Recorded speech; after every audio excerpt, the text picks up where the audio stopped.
am back with another video. We're gonna address what's keeping you in this death spiral of planning, getting super motivated, having goals, and then slowly falling off, feeling disappointed in yourself for not going through with your goals, then becoming burnt out and stressed out. Firstly, I created a little list to understand if you're afraid of failure or not. So number one, you start projects but don't finish them. You have ideas but you don't speak up about them. You follow along the predictable, simple, calculated path as everybody else. You procrastinate and put tasks off till the very last minute. You start the project but you don't share it with anyone, scared of everyone else being able to see your failure if it doesn't work out. Or if you're super self-critical and you do not take well to criticism. If any of these sound like you and you struggle to get the ball rolling every year when it comes to achieving your goals, then you are just like me. We are twins. This is what I'm doing. I'm going to help you out and let you know how you can actually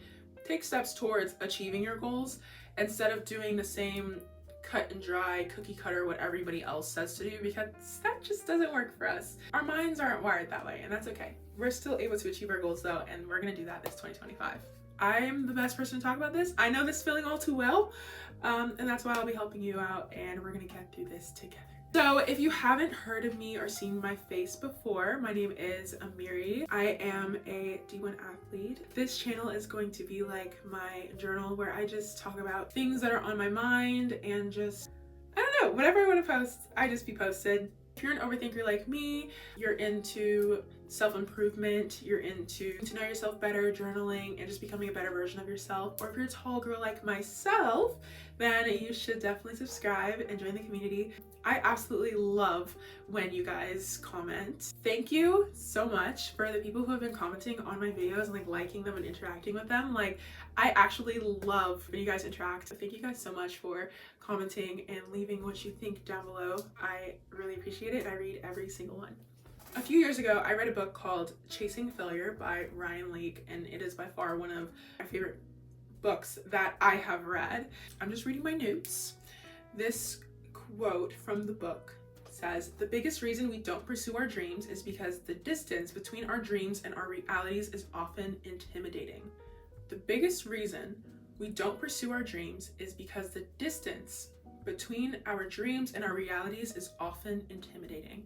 Now, this is 100% something that I resonate with. I feel like when I can't see the direct pathway to a goal, I tend to get overwhelmed, overstimulated, stressed out, burnt out, and I just put it off and leave it, come back to it later. There's just such a big gap between where I am and where I see my future self being.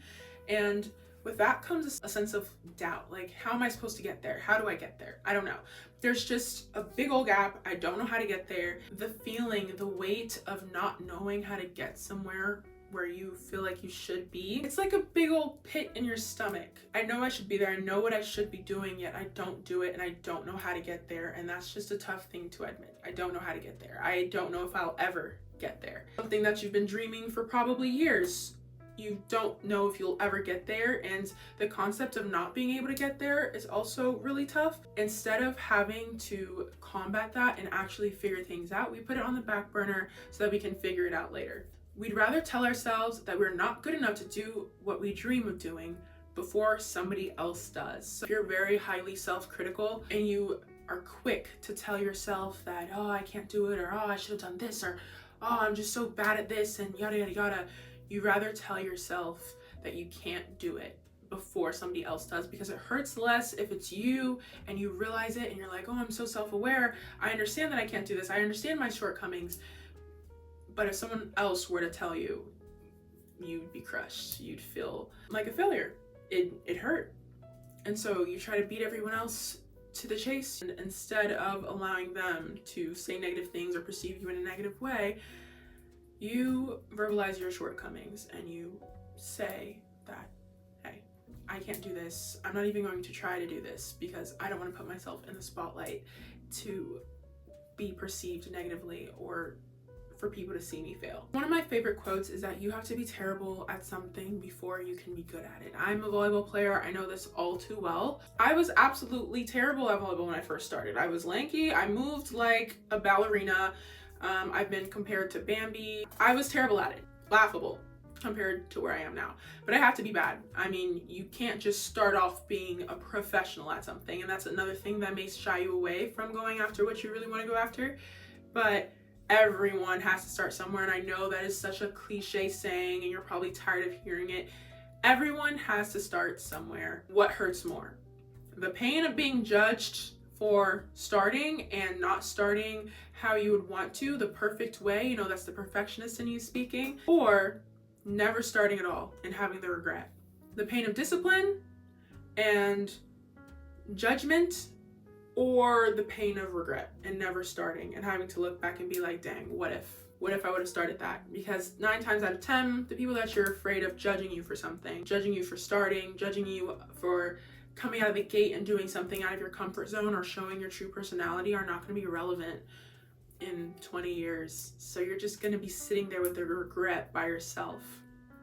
I mean, unless it's your family. That's always tough. But 9 times out of 10, they're not even going to remember the judgment they spewed at you. They're not going to remember the things that you sit with and you think of like, oh, like that's embarrassing, and they said this, they said that. They're not even going to remember. You're just going to be sitting with it. And also sitting with the regret of never starting and letting someone get to you like that. You are so much stronger than that. We're so much stronger than that.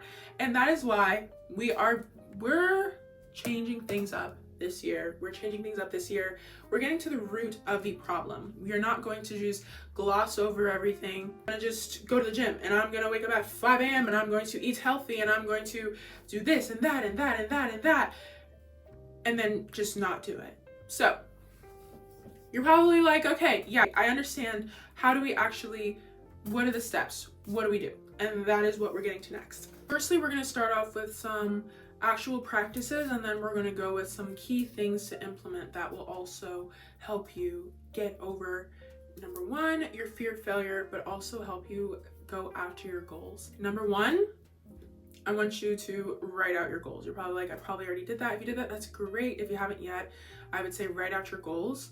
And this is actually something my mom told me to do, but it's to expand your goals long term. So over the next, let's say like 2 to 5 years, just a list of like each year what you would have liked to accomplish by then. You can really hone in on the goals over time that are going to get you to those long-term goals, things that you can implement now that will get you to there. So you're not just thinking of, dang, there's all this stuff that I want to accomplish, there's this, that, and that. We're going to write it down, because when you keep things in your mind, you're going to drive yourself insane. There's so many different components, there's so many different parts. Where do I start? Writing it down is going to tell you how you can start. After you go into like each year, hone in on the goals that you want to achieve just this year. Are they realistic in terms of timeline? If you're saying I want 1 million subscribers, let's do something that you genuinely believe. Realistic for you. Something that you genuinely believe you can achieve, because your mind knows. Your mind knows when you're just BSing yourself and you don't actually believe in something that you can achieve. You don't genuinely believe that you can do it, so your body is not going to follow suit. If you think that all of your efforts are just going to be wasted if you tried, do you think your body is going to be like, yeah, let's go after it? There is doubt inside of you that keeps you from achieving your goals and actually going after what you want. We're going to put down goals that we believe that we can actually achieve this year, something that we genuinely believe that we can do. And I want you to look at your schedule. Make this realistic based around your schedule. If you're saying that you want to go work out in the gym from 7 to 12 daily, and you have work from 9 to 5, then that's an overlap. You're not going to be able to realistically do it. It's a clash. You're not going to be able to lift and work at the same time. Take into consideration all of the obligations you have on a daily basis. If you know you are absolutely exhausted after work, then why don't we do things, make our goals or make steps towards our goals before work or during lunch? Leaving it off until the very end of the day when you know you're exhausted, like you always take a nap after the day, you're going to be more inclined to push it off or say another day. On the weekends, if you have free time, then block out some time on the weekend, and don't go full throttle and be like, okay, I'm gonna take 7 hours to work on this. It is much easier to block out little chunks of time consistently than it is to go and sit down for 7 hours at a time to knock it out. And then I want you to get a little bit deeper. Why do you have this goal? Really get down to the why. What is your why? Why is something that drives a lot of people. It drives athletes, even the best athletes. They have their why. Why do they play the sport? That's what keeps them passionate. They have to consistently work at something for a long period of time before seeing results. And that is something that you are going to have to be able to do if you want to achieve your goals this year. And after you write out that, we're going to go into some more writing. I know, more. Write down your fears. What are your fears when it comes to these goals? And you're like, oh, I don't have any fears, yada, yada. If it's going to the gym, why haven't you been going to the gym? Are you deep down scared that people are going to judge you, or that you don't know how to work out or know your way around? Do you have anxiety about the social aspect of the gym or being watched? Anything like that. Like, what is keeping you from going to the gym? Because a lot of the time it is not just, oh, I don't feel like it. A lot of time it's much deeper than the surface, and that is so okay. But we have to identify the root of the problem if we want to achieve these goals that we have set for ourselves. Identifying that will help us overcome those fears rather than just glossing over it and being like, oh yeah, I'm gonna wake up at 5 a.m. tomorrow and I'm gonna go to the gym and I'm gonna just do it. I mean, some people, that works for them. Long term, if you have some underlying fears, then we need to combat those so we can move on and get to that gym. You know what I mean? Sometimes when we have underlying fears within us, we just don't want to even start.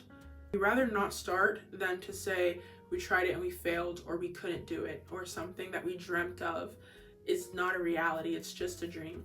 So identify what your fears are with these goals. What's holding you back? What is causing you to not pursue those goals, those dreams? And that will take you one step further to actually achieving them. Next is the 5-second rule. When you have an impulse, you have 5 seconds until your mind tries to think itself out of doing that thing. When you have that impulse, do it. Don't think, just get up and do it. That is something that I used to implement when it came to like doing the dishes or like cleaning up. If I'm like, wow, my room's a mess, just get up and clean the room real quick, or at least do something towards cleaning the room. We take small steps to get there. We're gonna get there eventually. But when we go and just head straight running towards that big old castle without seeing the abyss that we must go through to get there, we're gonna get burnt out at some point. So we're gonna make smart decisions, and we're gonna take small steps to get there. And that is one of those small steps. The moment you think like, oh, I should probably do it.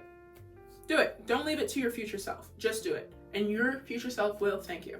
Another thing that you have to learn if you want to achieve your goals this year is be comfortable with the uncomfortable. That you stay in the comfortable zones where people will like you, where you're accepted, where you don't have to challenge yourself, you don't have to be rejected. You're never going to reach your goals. You're never going to be different. You're never going to reach above the 99% of people, because everyone wants to stay in their comfort zone. That's where it's safe. High risk, high reward. Low risk, low reward. You put $1 into the stock market, that's low risk. I mean, you're probably not going to get much return from that. You put $1,000 into the stock market, if that stock jumps up, you're getting a heck of a return. So it's up to you. If you want to have high reward, if you want to be rewarded with your biggest desires, dreams, just everything you could ever think of, you're going to have to take big risks. You're going to have to take leaps. You can't play it safe. Don't you think that everyone else would be successful as well? If playing safe worked, playing safe doesn't work. And you have to jump into the deep end sometimes. You have to take that leap of faith, and you have to trust yourself. Okay, another form of how we are going to achieve our goals this year is eliminating fear of rejection. Now, how do you do this? Rejection therapy. Go and do things with the intent of being rejected. You can go to Starbucks and ask if they sell Big Macs. I know that's so goofy, but like the more you're used to being told no, the more you're used to being rejected, the easier it'll come as you go on in life. Whenever you're rejected or you're turned down from something, it'll just be like, okay, like shrug it off, like it's nothing, because you've put yourself in the line of fire to be rejected countless amount of times. Ryan Leake, he had reached out, he played basketball, and he was trying to create this documentary of, you know, chasing failure. And so he emailed all of these professional basketball teams, like, asking to work out with them. Like he just wanted to work out with them and train with them. And of course, he's like this random guy, you know what I mean? Like so many of the teams said no, no, no, no, no. But guess what? One of them said yes. And that one that said yes, he was able to learn a lot, do the documentary and work out with them and achieve everything that he had set out to. You're gonna hear a million no's, but when the right one says yes, that is where the magic happens. You don't need 15 yeses, you need one. You will be so surprised with how many things people say yes to, because a lot of times you probably reject things in your mind already. You're like, oh, should I do this? Oh, probably not. Like they're probably not gonna say yes. You don't even know, you didn't even try. Why don't you go ask? If they say no, it's like, okay, cool, now you know. But if you don't try, you won't know. And here comes that what if. You can look up a bunch of ideas about rejection therapy and like different things you can do to get rejected. Like there's a bunch of funny ones, there's more serious ones, but doing that and putting yourself in the line to get rejected will help so much when achieving your goals, when going to lengths that not many others have gone to. Persevering through the negative, through the uncomfortable, that is where the magic happens. That is how you will build a system where you can steadily go after your goals, not just stopping after one no, not just stopping at the sign of rejection or the sign of it not working out. And next, get an accountability partner this year. Get someone who can hold you accountable. This channel, actually, I would love for it to be set up as a place where people can hold each other accountable, especially like me. Like, I would love for you guys to hold me accountable, and I want to be able to hold you guys accountable. We're trying to go after our goals this year, and we're going at it with full force, but also with compassion. And so if you guys would like to be held accountable or find others who are on the same path as you, or if you like what I say or like what we talk about here, then don't be afraid, leave a comment and subscribe, and we can connect and hold each other accountable, because I think that is an amazing thing. I think that there is room at the table for everybody. I want everyone to succeed, and I want everyone to go after their goals. I would love that. I would love to see you succeed.